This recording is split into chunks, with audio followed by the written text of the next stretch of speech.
Good morning, gardeners, and welcome back to Joe's Allotments channel. If you haven't subscribed already, please consider doing so and help the channel grow. Today I'm going to be talking about dehydrating as a way of preserving your produce from your allotments or your kitchen gardens. So dehydrating food is a very old method. It's been used for centuries, and in hotter climates it's still used as a preferred method, using the sun to dry produce. If you go on holiday anywhere in the Mediterranean, you'll see herbs drying in the sun, or even fruit drying in the sun. So the way dehydration works is by removing the moisture from the produce. It stops food spoiling because fungus and bacteria need moisture to grow and survive. So by taking out the moisture, you can preserve food for months and even years in some cases. The first dehydrator was invented in 1795 in France, but modern dehydrators are very efficient energy wise, with timers and temperature control. They don't use a lot of energy, they're very energy efficient, and it's a good alternative for anyone who's got lots of surplus produce to have in a freezer. Not only have you got the cost of buying a second freezer, you've got the running costs over a year, which can be £40 to £50. So by dehydrating, you can get large volumes of, say, chard and spinach dehydrated, and they'll go into a jar about this size, and you can use like a teaspoon at a time in your cooking. So it's a quick and energy efficient way of preserving your food. We bought a 9-tray dehydrator about 8 years ago, and we continue to use it through the seasons. We sort of dehydrate apples, strawberries, herbs, leeks, tomatoes, all sorts of produce through the year.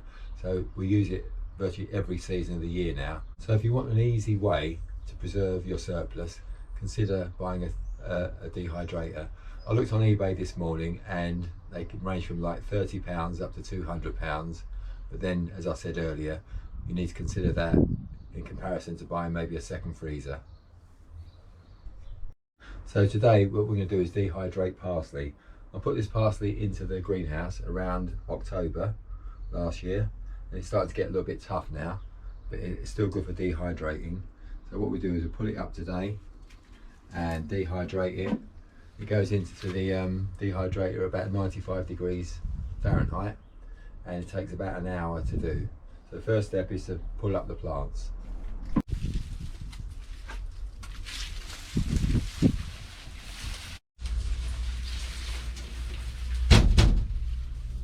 That's all the parsley up.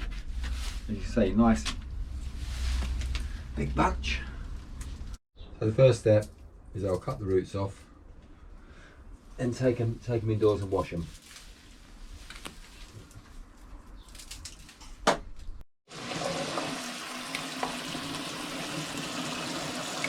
Give it a good wash.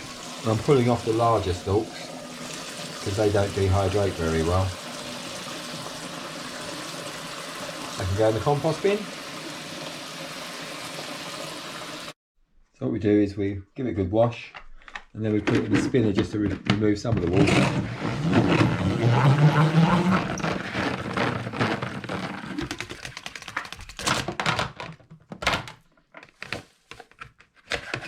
It takes out quite a lot of water. So we've given them a good wash, we've taken off most of the stalks, and now we're going to put them in the conservatory to dry for an hour or so before we put them in the dehydrator. Okay, so we've been drying this in the conservatory for about a couple of hours now. So what we do is we spread the parsley between the 9 trays. So divide it into sections. Got about a third here. So spread it out nice and thinly so it dries a lot quicker. And this goes into the dehydrator at 95 degrees Fahrenheit for about an hour or so, maybe 2 hours, depending on how long it takes to dry. It's always different really, depending on the levels of humidity. The dehydrator, so spread them out nice and widely, get the air circulation out from the bottom. So this is tray number 9. Push those in.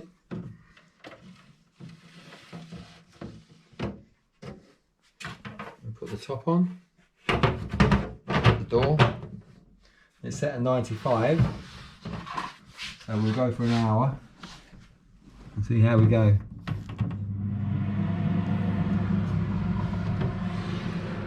That's it. We'll come back to that a bit later. Okay, so this has been in a dehydrator. The parsley's been in a dehydrator for about an hour, hour and a half, I think. And as you can see, it's shrunk a lot and it's crispy, so it's dried. What we do is we put it into the bowl.